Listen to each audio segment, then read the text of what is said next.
I'm going to show you how to make a simple curtain tie today.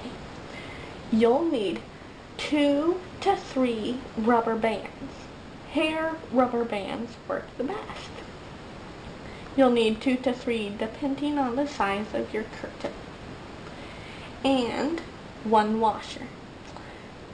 And I painted mine with nail polish just to make it a little prettier. So what you do is you take the rubber bands, put them through each other, and then loop it around so it knots together. And do that with all of them.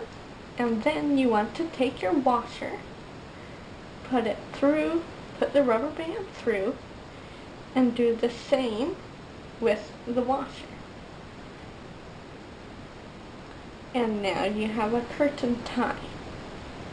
And when you put it on the curtain, you want to go around the curtain, and then the washer goes right through like that.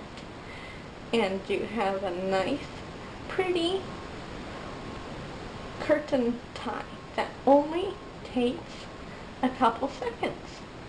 I hope you liked this video. Thanks for watching.